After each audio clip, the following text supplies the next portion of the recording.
Welcome back to this special edition of Tactical and Practical, where I'm answering your questions in the DMs. If you don't follow me on Twitter, hit me up at Nate Lagos. It's honestly the best place to reach me. I have less unread DMs than emails and texts and phone calls. So Twitter DMs is where to get a hold of me. Feel free to ask any question you want, and you can be on the next episode of Tactical and Practical. This episode is brought to you by IntelliGems, your one-stop shop for all things profit growth. Go to IntelliGems.io, schedule a demo, let them know I sent you, and then you can start split testing content and copy and offers and prices and whatever else you want to on your Shopify store. You can start adding dollars to your top and your bottom line today. All right, scrolling through some questions in my DMs. Do you put statics and videos in the same or separate campaigns? They're talking about Facebook ad account structure. For a long time, I put statics and videos in the same campaigns and the same ad sets. Recently this year, we were seeing a problem where Facebook really only wanted to spend money on our videos, and it would be spending, sometimes 90 or 95% of an entire ad set's budget on one video, even though performance was really, really terrible. For us, we know the kind of content that works for us. Static ads, account for the vast majority of our conversions on Facebook.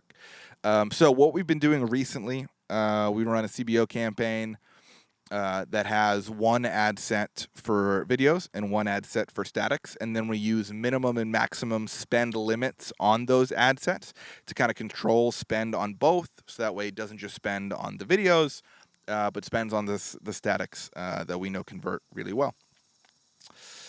Hope that helps. Any opinion on exclusions on testing campaigns? I typically exclude all customers, and I've been back and forth on website visitors, and never feel right on which cohort to exclude.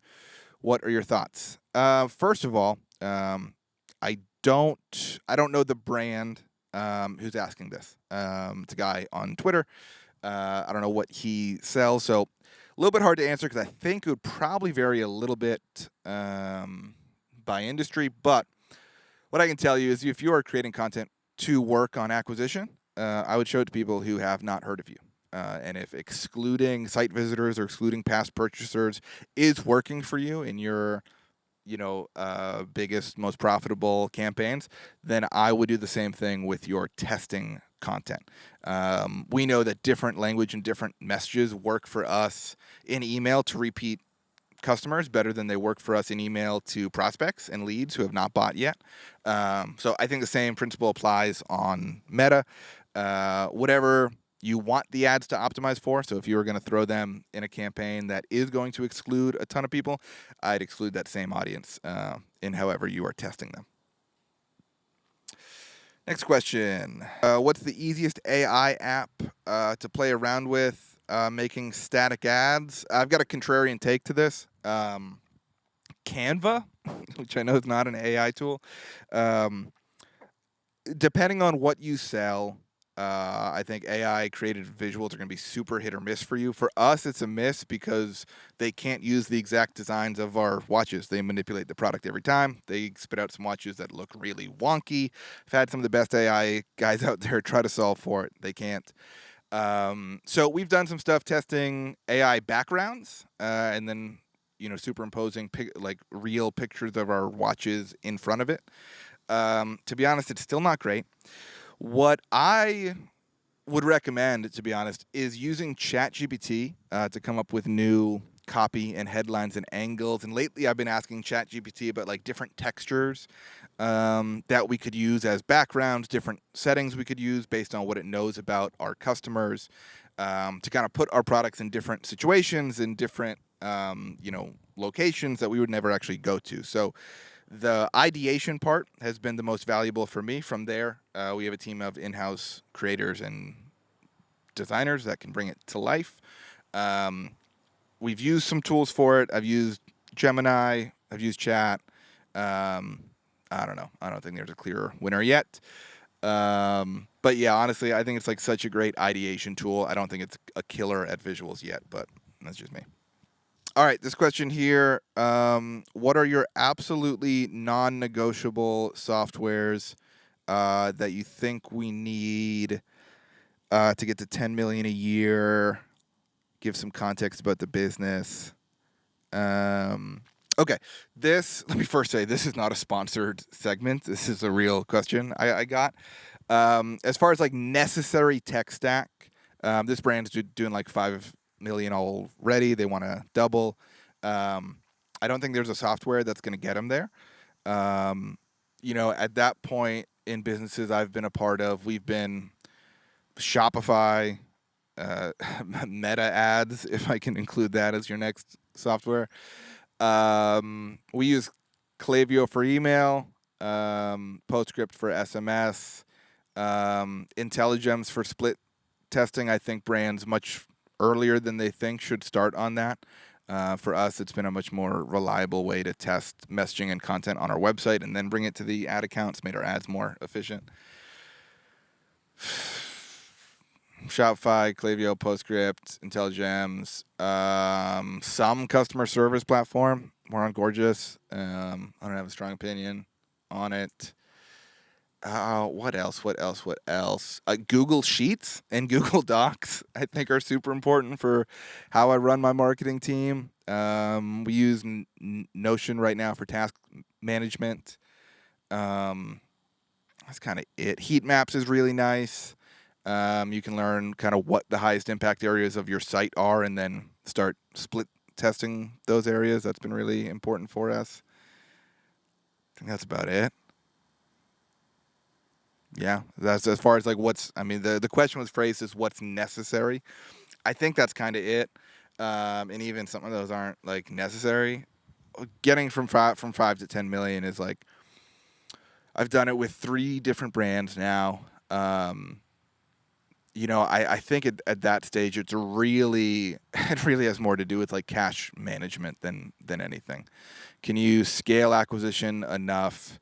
Can it perform quick enough for you to shell out money to double your next inventory batch, all while making payroll? It's kind of the game there. Like at 5 million a year, first of all, I think you're in like the top 3% of e-com stores at that point. So congrats, that's fucking awesome.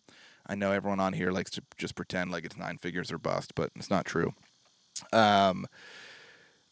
You found a good level of product market fit.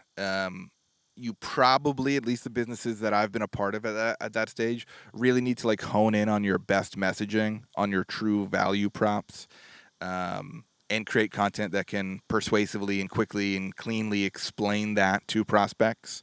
Find a way to put that in static ads and in video ads, and then just juice budget. That's kind of the advice I can give on the information I have. All right, let's go to the next question. We'll do a few more. Performance has been tough. Performance has been struggling for a while. We're over inventoried. I'm running a 50% off sale, and revenue and profits are through the roof. CAC is really low. Is there any reason why I shouldn't do this year round? Yeah, there's a couple. There's a couple reasons why you shouldn't do that year round. One, it's illegal. I think the rule is something like there needs to be like a 2-week period every quarter where you can prove you sold an item at full price to be able to legally call it a sale. So like one, it's that. I've seen a couple of brands get sued for it. 2, you should worry about, kind of brand perspective, people's affinity for the brand, the dilution of the brand. Again, depends on what you sell. For some utility stuff, for some commoditized stuff, brand probably doesn't matter a bunch. But if you're trying to build like a long-term brand that people actually care about and get excited about, always running huge discounts is probably not the right thing to do. The last thing to kind of keep in mind is like, running a half off sale today is definitely going to crush. It will eventually run out. It will eventually not hit as hard as it is today. And the lifetime value of those customers is likely going to be a lot worse than your normal cohorts. We see this in our data, like Black Friday through Christmas, we obviously go hard on sales and the discount. And we know that the customers that buy between Black Friday and Christmas have the lowest LTV of any customers that we acquire. And people that actually buy months before the sale have a much higher LTV. So it's a great short-term tactic if you're in a crunch for cash and need to blow out some inventory. Of course, a big attractive discount is going to help performance, but I wouldn't make that my main marketing strategy year-round. So something to consider.